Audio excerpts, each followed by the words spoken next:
not sure how this works, but anyway. Hello, my name is Rosie, and I firstly just want to say a huge thank you to you all, because I am no expert, you really are, and I've learnt more today than I could ever hope to in months of sitting in the Middle East and Skyping you all and hoping that you'll be there and trying to learn how to better talk about this subject. So we've been spending the last, my group, which is Mediadante, and also another production company in the UK called Anagram, have been spending the last 2 years looking at this subject, desperate to try and find a way in that we think would engage the public properly. Because so far, I think the public is, although aware of the subject, a little bit meh about it all. And that's what we hope to change.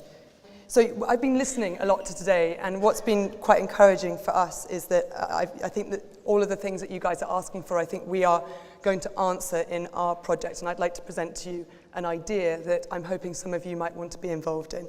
So a lot of you have talked today about education and the need for education at every level, from 4- and 5-year-olds understanding not to push a vase onto the floor, to local and regional and global education about the value of cultural heritage. And we hope that our project will engage at all levels and via many different platforms that we all use every day in the social media world. You've also talked about the need for greater legislation. We hope that our project will be some sort of spark towards the creation of a taboo around this subject, about this crime, something similar to the way seatbelts are now. To not wear a seatbelt or to put your child in a car seat is considered absolutely horrific, whereas in the 80s it was kind of fine. In fact, where I live, it's still kind of fine to not have your child in a car seat, and I have to stay very quiet most of the time. But we hope that our project will lead to creating something of a taboo around this subject. I also think that generally we're losing the media battle when all of us sitting here, we've not watched a single ISIS video today, but all of us can recall probably 5, 6, 7 of them in our minds, and images that they've dramatically put up on the internet have been spread widely, whereas we're battling with documentaries in long form, a few newspaper articles which admittedly are excellent and brilliantly researched. But I can tell you today I've been tweeting, like manically tweeting, and I've got quite an avid following on Twitter. And in fact, the first tweet I had in reply was from a member of ISIS who said, actually, we are not going to be defeated. And I've only had about 2 or 3 retweets, which is totally not normal for me. So it shows to me that all of my very engaged, the very engaged Twitter following that I have, are all in the media, are not that interested, even though what I think I've been listening to is fascinating. And yeah, like I said, the ISIS videos we can all think of, even though we're not watching them right now. What we hope to do is, through this engagement, also we hope lead to something of the whistleblowing that some of you have also called for. So we're going to be trying to hit all of those notes in our project. So our overall aim is to engage a worldwide, multi-platform audience in your fight against this crime. And we hope that we can be a conduit for your story and all the things that you guys want to achieve. We're going to do that by hopefully finding a way to relate the objects that you're all talking about, or the visuals that you're all talking about of giant things like Djenné in Mali, and to relate that to people's own history and own stories. The history of objects was the first way of understanding is the only way to understand what happened perhaps 6,000 years ago. And we hope that people in today's world, where an Internet of Things is a buzzword, can relate to that in a very modern way through our project. We're going to enable them, like I say here, to literally reach out and touch and feel the subject in all its dimensions. And we're also going to give people a chance to tell their own stories. How are we going to do that? We're going to, first of all, create an online interactive website. We've got support from a number of people. The New York Times seems to be the front runner there. And we're going to go on a hunt and find 5 objects that have been stolen, that have also been recovered, and try and trace their modern day story. How did they get there? What's the likely route that they took? We'll pick obvious places like eBay or a Brussels antique shop or somewhere in Beirut, places where these things are often turning up so that we can tell a more general story, not a very specific story about these 5 objects. Then we'll also try and attempt, although it's very difficult, as you know, to tell the historical story of these objects, whether it be in film or in art.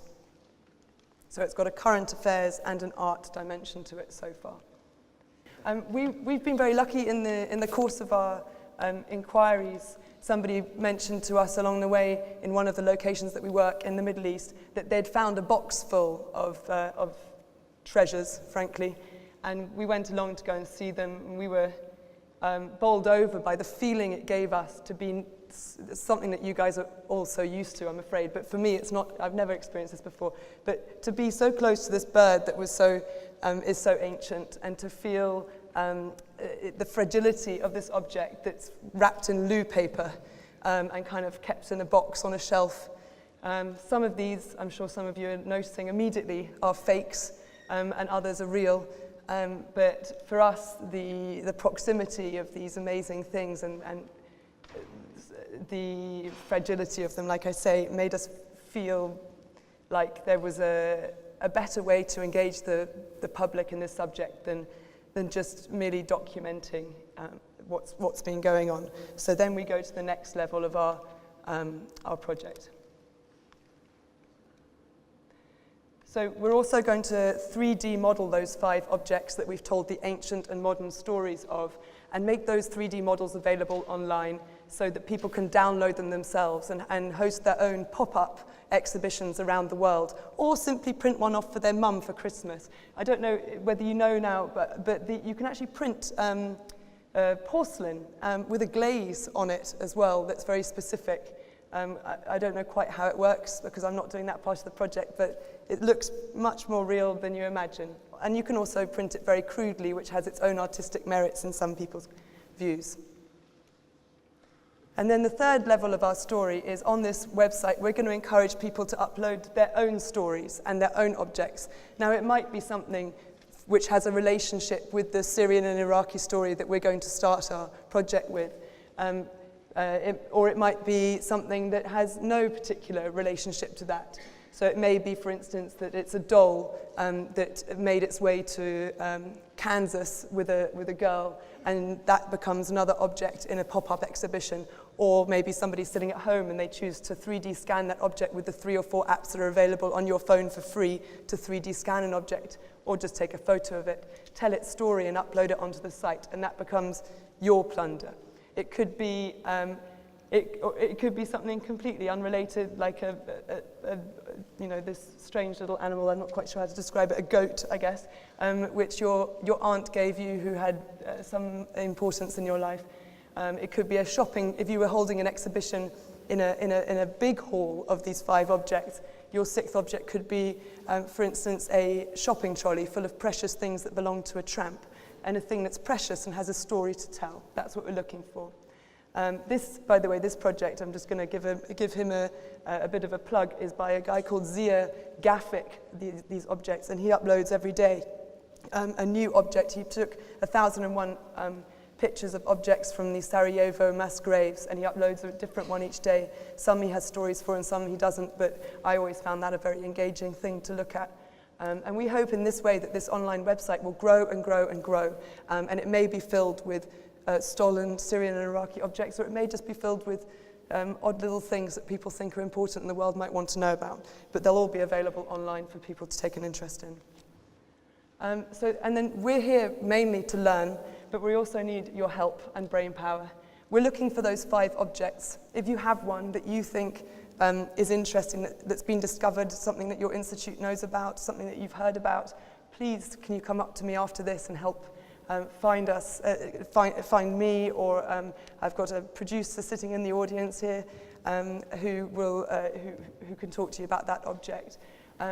It's a work in development. So, for instance, I already spoke to somebody earlier about possibly adding a whistleblowing element. You know, if this will encourage people to whistleblow, then can we add a whistleblowing element to this on the website? We're really open to suggestions at this point.